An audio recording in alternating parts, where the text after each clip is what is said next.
Stanislav Kubánek sa vyhne 100-tisícovej pokute. Koaliční poslanci ho podržali. Za nedovolené podnikanie mu hrozí už len 20-tisícová pokuta.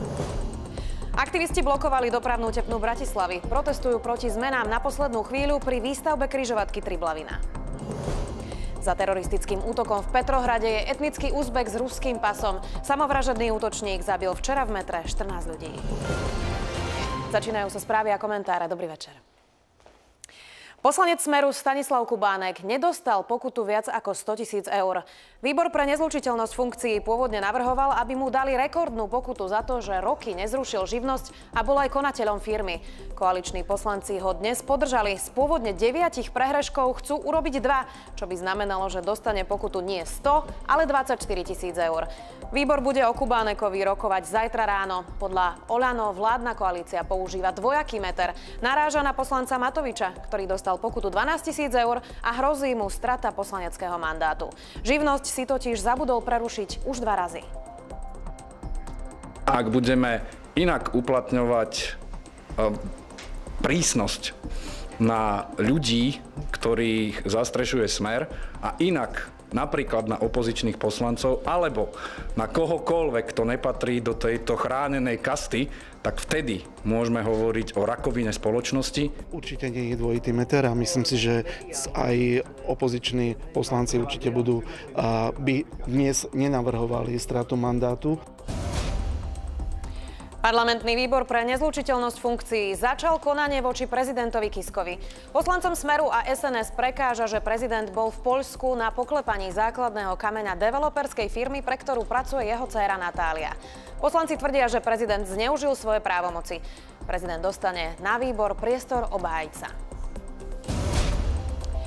Regulačný zákon prešiel v parlamente do druhého čítania. Novela má oddeliť funkciu predsedu regulačného úradu a predsedu regulačnej rady. Ministerstvo hospodárstva a životného prostredia budú môcť ponovom pripomienkovať návrhy cien energií. Zmeny presadzuje vláda po kauze zvyšovania cien energií, ktorá sa prevalila na začiatku tohto roka. Opozícia tvrdí, že novela naruší nezávislosť regulačného úradu. Ak zákon definitívne prejde, prezident už nebude menovať predsedu URSO, ale predsedu regulačnej rady, ktorá je kontrolným aj odvolacím orgánom. Cieľom predloženého návrhu zákona je zvýšiť transparentnosť jednoznačne určenými pravidlami a postupmi uplatňovanými pri cenovej regulácii v sieťových odvetviach, ako aj zverejňovaním informácií o cenách. Bolo vhodné, aby prezident ostal tým, kto bude vymenovávať tohto predsedu, ale nie len preto, aby bola zabezpečená tá nezávislosť, ale aj z toho dôvodu, že napríklad návrhom tohto zákona sa žiadnym spôsobom alebo iba naozaj v obmedzenej miere menia kompetencie regulačnej rady. Bratislavskú cestu na Senec dnes v čase špičky blokovala zhruba 50 protestujúcich. Aktivisti odmietajú zámer ministerstva dopravy stavať úsek diaľnice D1 medzi Bratislavou a Trnavou bez postranných kolektorov. Podľa aktivistov je lepším riešením pôvodne schválený variant 6-prúdovej cesty s kolektormi pozdĺž diaľnice. Ministerstvo tvrdí, že vybralo najlepšiu a lacnejšiu možnosť. Aktivisti zas vláde vyčítajú, že riešenie križovatky Triblavina pomôže konkrétnej firme so sídlom na Cypre. A to je aj téma, o ktorej sa budeme viac rozprávať už s mojimi hostiami. Jedným z nich je Ján Mrva, starosta mestskej časti Bratislava Vajnory a zároveň aj člen občianskeho združenia Triblavina. Vítajte. Dobrý večer. No a spolu s ním bude hovoriť aj Peter Gandl, poradca generálneho riaditeľa Národnej diaľničnej spoločnosti. Vítajte aj vy. Dobrý večer. Páni, začneme teda rovno tým protestom, ktorý dnes bol. Pán Mrva, prečo blokujete v podstate bežných ľudí v premávke a nie teda ministerstvo alebo NDS, ktorí s vami práve sú v tom spore? Čo nebolo, môže byť. Dneska sme blokovali už druhýkrát vlastne cestu Seneckú, lebo predtým sme blokovali Vajnory a pripojili sme sa k protestujúcim Kysučanom, ktorí takisto majú problém so stavaním diaľnice nie podľa dopravnej koncepcie, tak ako bola urobená. My protestujeme preto, že sa nestáva križovatka Triblavina s týmito kolektormi. To sú tieto súbežné komunikácie, ktoré majú až 4 dôvody. Ten jeden dôvod je taký, že by to odľahčilo regionálne cesty, veľmi zásadný. Druhý dôvod je, že by sa plynule a bezpečne dalo napojiť a odpojiť z diaľnice. Tretí dôvod je, že keď sa diaľnica bude rozširovať, tak by tie kolektory slúžili ako náhradné komunikácie. A štvrtý dôvod, to, čo sa stalo pred 3 týždňami, že keď sa stane havária na diaľnici, tak by tie kolektory slúžili ako náhradné cesty. A keďže sa to nedeje, tak protestujeme. Pán Gandl, samozrejme, kým sa dostaneme aj k tým argumentom, ktoré má občianske združenie Triblavina, nie je úplne štandardné, že sa začne stavať tak veľký projekt a na začiatku, ako už je rozostávaný, sa začne meniť projekt. Je to pravda, že nie je to štandardná situácia. Tá situácia vyplynula z toho, že pomerne zásadným spôsobom sa zmenili podmienky, najmä intenzita dopravy od obdobia, kedy tento úsek diaľnice vrátane s križovatkou Triblavina bol pripravovaný, posudzovaný, monitorovaný až do etapy výstavby. Treba povedať, že v etape prípravy sa nejaké chyby stali. Je to zhruba obdobie rokov 2006, 2008, možno 2009, ale najmä s výstavbou alebo s prípravou 0. okruhu, teda D4, R7 prvej etapy, boli aktualizované výskumy, ktoré povedali, že pôvodný návrh na 6 prúh diaľnice nestačí, alebo vo veľmi krátkej dobe by nestačil. Z toho dôvodu ministerstvo dopravy na základe porovnania viacerých variant a viacerých štúdií a viacerých modelov vybralo model 8 pruhu, ktorý už dnes je jasné, že je potrebný. S tým, že my nehovoríme o tom, že kolektory nemajú byť, kolektory určite majú svoju pozitívnu funkciu. Treba trošku popraviť tvrdenia, že kolektory znamenajú husté a časté napájanie na diaľnicu. To samozrejme nie je pravda. Platí technická norma, ktorá hovorí o minimálnych vzdialenostiach diaľničných križovatiek. Aby sme nešli do tých úplne technických podrobností. No, jednoducho povedané, norma hovorí 10 kilometrov, je možné to skrátiť na 5 kilometrov a keď dá ministerstvo výnimku, tak môže byť tá vzdialenosť kratšia. My máme 2 kilometre. Uznáte ale, že nie je asi úplne fér, že existuje územný plán, existuje koncepcia, s ktorou sa roky ráta. Samozrejme, ľudia investujú peniaze do pozemkov s tým, že rátajú s niečím takýmto, čo je naozaj dlhodobo naplánované. Ako to chcete týmto ľuďom vysvetliť, čo napríklad si kúpili pozemky a toto ovplyvní práve ich žitie a ich investície? Samozrejme, my nemeníme územný plán. Ten zostáva nezmenený. Územný plán je záväzný na 10 rokov a robí sa jeho výhľadová časť na 30 rokov. To, že vo výhľade má kolektory, to my nespochybňujeme a za určitých okolností môžu byť pozitívne, ale treba si uvedomiť aj legislatíva, ktorá existuje a ktorá jasne hovorí. Zákon o Národnej diaľničnej spoločnosti hovorí, že Národná diaľničná spoločnosť je zriadená na to, aby realizovala diaľničný program vlády. Dostáva rozpočtové prostriedky, ktoré sú účelovo viazané. My nemáme ani 1 euro, ani 1 cent, ktorý by sme mohli investovať mimo diaľničného programu. Kolektory, to je hovorový názov, jedná sa o pozemné komunikácie súbežné, sú to komunikácie regionálneho a miestneho významu a výstavba týchto komunikácií je úlohou úplne iných investorov. Samozrejme, ale o tej koncepcii rozhoduje ministerstvo. Pán Mrva, dá sa to urobiť bez zmeny územného plánu? Táto zmena, ktorú vlastne urobila NDS-ka? Ja budem oponovať pánovi Gandlovi. Tieto kolektory sú v záväznej časti územného plánu Bratislavského samosprávneho kraja na podnet ministerstva dopravy. Sú tam vložené a teraz sú záväzné. Nedá sa to bez tých kolektorov realizovať a existuje trojdohoda medzi ministerstvom, Národnou diaľničnou spoločnosťou a Bratislavským samosprávnym krajom z roku 2011-12 na prelome, kde bola podpísané to, kto čo postaví.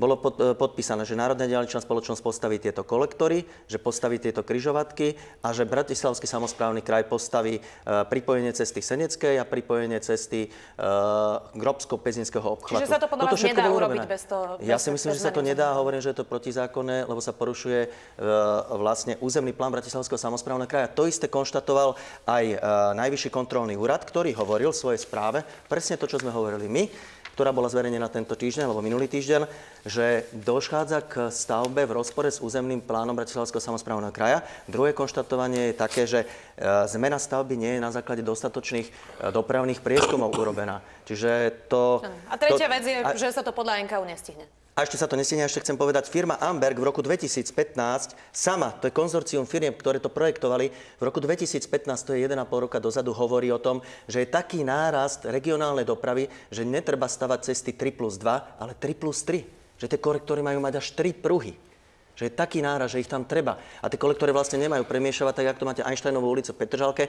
V strede je tranzit a napravo a naľavo máte regionálne cesty. A si predstavte, že to má 4,2 km a každých 500 metrov z Petržalskej strany máte novú cestu. A auta sa tam pekne napoja a odpoja. Z Dunajskej strany len 5 napojení máte. Čiže takto isto by to mohlo vyzerať od Triblaviny po Bratislavu. Pán Gandl, tá výčitka NKÚ je naozaj v tej správe, že podľa nich to nespĺňa práve územný plán Bratislavského samosprávneho kraja. Čiže čo budete robiť? No, nie je to presne takto, ako to hovoríte. Ja vám to môžem aj odcitovať. Ja mám tú správu NKÚ.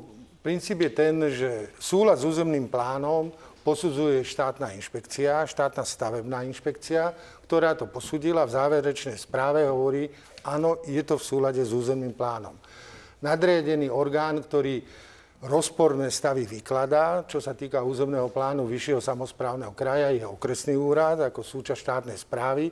Ten takisto konštatuje, že nami navrhované riešenie je v súlade s územným plánom. To znamená, to, že je to v územnom pláne, že je to v rozpore s územným plánom, to je nesprávny výklad a podstata územného plánu je to, že územný plán hovorí o využití územia, o tom, čo je možné v tom území realizovať. Ale nehovorí, že všetko sa musí zrealizovať naraz. Keď územný plán povie, že jedna ulica je určená na výstavbu rodinných domov a niekto začne prvý stavať, tak ten jeho dom nie je v rozpore s územným plánom, že tých domov tam nie je 20. Samozrejme, buduje sa to postupne. Dobre, Toto dostaňme isté sa, platí pán pre Gandl, ďalej. Cestnú infraštruktúru. Figuruje v tomto aj firma Starland. To je firma, ktorá má sídlo na Cypre. Je to cyperská schránka. V podstate nepoznáme ich skutočných majiteľov. A práve táto firma v okolí križovatky Triblavina naozaj vlastní veľkú väčšinu tých pozemkov. 300 hektárov. 300 hektárov, ako hovorí pán Mrva. Oni dokonca v poslednej dobe začali posielať niektorým tým investorom, ktorí sú v okolí, výzvy, že budú musieť v budúcnosti platiť za, nazvime to, lepšie napojenie na križovatku Triblavina. Toto sa vám zdá v poriadku? Podľa mňa je to nezmysel. Toto je schematické vyznačenie celej dopravnej situácie, ktoré v zásade hovorí o križovatke a o napojení na štátne cesty.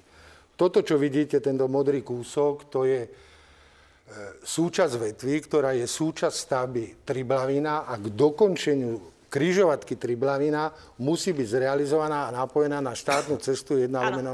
Oni ale hovoria, že majú efektívnejšie napojenie a za toto efektívnejšie napojenie tí podnikatelia budú musieť platiť. Ale kto si postaví aké napojenie, je to jeho vec. My staviame schválenú cestnú infraštruktúru v súlade s územným plánom.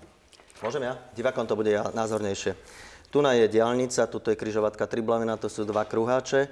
Tieto oranžové pozemky, to vlastní spoločnosť Starland, nejaká cyperská spoločnosť, ktorá sa domnievame má napojenia na politické strany. Odvodnenie vody tam robí jedna spoločnosť blízka, alebo jej spoluvlastníkom je štátny tajomník ministerstva výstavby. Viktor Stromček. Áno, uvedomte si to. A táto križovatka Triblavina nemala byť tu, mala byť o 500 metrov inde. Tu nám mali byť zjazdy na kolektory z mosta, ktorý je medzi Bernolákovom Chorvátskym grobom a z Triblavinskej cesty, ktorý ide z Čiernej Vody. Tie sa zrušili a zostali tu už len takéto kruháči v poli. Pre koho tie kruháče teda majú slúžiť? Druhá vec, keď tá plynulosť a bezpečnosť dopravy do Bratislavy, kde chodí 70% dopravy z tohto konca kraja, bude lepšia vtedy, keď budete mať viac možností diverzifikácie toho napojenia a odpojenia, tak ako hovorím s tou Petržalkou. Tu nás sa bude napájať na ten kruháč, si predstavte nový Grobsko-Pezínsky obchvat, ktorý privedie množstvo dopravy, takisto Senecká cesta, tadeto sa bude pripájať sem. Černovodania, ktorí tu budú mať 30 000 sídlisko nové, sa budú pripájať sem, tak tí sa tam budú točiť o moc viac, ako sa dneska točia tu na kruhovom objazde pri Vajnoroch. To znamená, že tu dojde ku kolapsu. My preto to napádame aj z toho dôvodu, že toto sa má stavať, malo to byť už v máji 2017 o mesiac postavené s kolektormi a zlepšiť teda regionálnu dopravu, lebo už dneska tieto červené lokality sú mnohé zastavané. A v tomto priestore medzi Bernolákovom, Chorvátskym grobom, Čiernou Vodou má žiť 100 000 obyvateľov. A v celom priestore medzi Pezinkom, Sencom a Bratislavou má žiť 261 000 ľudí. To znamená, že tam všetky cesty treba diaľnicu s kolektormi, štvorprúdovú Seneckú, štvorprúdový Grobský obchvat a samozrejme aj D4. Ale D4 je kde? To je holub na streche ďaleko a vysoko. Neviem, kedy bude postavený. Pán Gandl, už to tak býva, že my novinári veľmi na náhody, ja iba dopoviem otázku, môžete samozrejme reagovať, ale už to tak býva, že novinári veľmi na náhody neveria. Je tam cyperská schránková firma, ktorá v minulosti bola vlastnená Petrom Korbačkom a Máriom Hoffmanom a teda ľuďmi z JNT. Je tam firma Viktora Stromčeka, štátneho tajomníka, ktorý rozhoduje v podstate o dopravnej koncepcii. Je to náhoda? Chápete asi, ako to vyzerá? Pán štátny tajomník určite nerozhoduje o koncepcii dopravnej. Dopravnú koncepciu schvaľuje vláda uznesením vlády a ten materiál sa volá diaľničný program vlády, ktorý platí 4 roky ako zákon a my ho realizujeme. Len to, čo je schválené. Nevie to žiaden štátny tajomník a v konečnom dôsledku ani minister to nevie ovplyvniť. Tento vládny diaľničný program sa premieta v každom roku do zákona o štátnom rozpočte. Každý rozpočtované euro je účelovo viazané na konkrétnu stavbu. No a teraz, keď hovoríme o tých napojeniach, stále tu pán starosta mieša napojenia na kolektory a napojenia na diaľničnú sieť. Ja tu zastupujem Národnú diaľničnú spoločnosť, ktorá je zriadená na to, aby realizovala diaľničnú sieť. My nemôžeme ani nesmieme stávať regionálne cesty.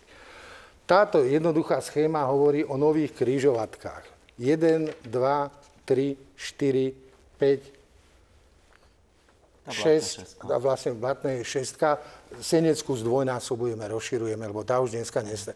Čiže 6,5 nových napojení okolitého územia na diaľnicu robíme. Diaľnica slúži na obsluhu územia, ale samozrejme v rozsahu, ako predpisuje zákon a norma. My nemôžeme každých 500 metrov mať napojenie na diaľnice. Ak sú tam nejaké zberné komunikácie regionálneho významu, to je jednoznačne úloha samosprávneho kraja. To nemôže financovať štát zo štátneho rozpočtu určeného na diaľnicu. NKÚ skonštatovala teda aj to, že sa to podľa nich nestihne. Oni hovorili, že k 31. decembru 2016 bolo hotových asi investícia v približne 3,7 milióna eur, pričom dokopy to malo byť asi približne pri 15 miliónoch. To znamená, že teda existuje reálne riziko, že ten termín sa bude posúvať. Pán Gandl, kedy to teda bude hotové? Hotové to bude približne v roku 2019. Dneska je to ťažko povedať. V najbližších dňoch zhruba o 2 týždne nadobudne právoplatnosť záverečné hodnotenie, teda záverečná správa z procesu EIA. Táto je podmienkou na to, aby sme mohli požiadať o zmenu stavebného povolenia počas výstavby. To má tiež nejaký legislatívny proces. To znamená, letné mesiace, niekedy jún, bude prerušená stavba znova zahájená a bude určite hotová skôr ako D4. D4 má záväzný, veľmi prísne sankciovaný termín pre koncesionára, to je rok 2020. Križovatka bude hotová. Pán Vrba, už naozaj máme málo času, čiže aké máte ešte možnosti, aby ste dokázali zvrátiť to, čo vyzerá, že už je dohodnuté? My, ak toto ešte demokratický štát, tak použijeme všetky možnosti demokratické. To znamená, že budeme protestovať, samozrejme, že sa budeme odvolávať k rôznym rozhodnutiam, budeme žiadať prokurátorov o vyjadrenie, možno, že sa obratíme až na súd. Ale naše možnosti sú demokratické, aspoň dúfam, že budú teda také. A možno budeme blokovať na budúce Národnú diaľničnú spoločnosť, možno úrad vlády, možno ministerstvo dopravy. A ešte chcem povedať, to nie je, NKÚ nekonštatovalo, že možné pochybenie. V čase kontroly nebol súlad s platným územným plánom a ten sa meniť nebude. Poslanci Bratislavského samosprávneho kraja a predseda ho nebudú meniť a nechcú ho meniť. Samozrejme, budeme to sledovať. To bol Ján Mrva, starosta mestskej časti Bratislava Vajnory a člen občianskeho združenia Triblavina. Spolu s ním diskutoval aj Peter Gandl, poradca generálneho riaditeľa Národnej diaľničnej spoločnosti. Páni, ďakujem za zaujímavú diskusiu. Pekný večer.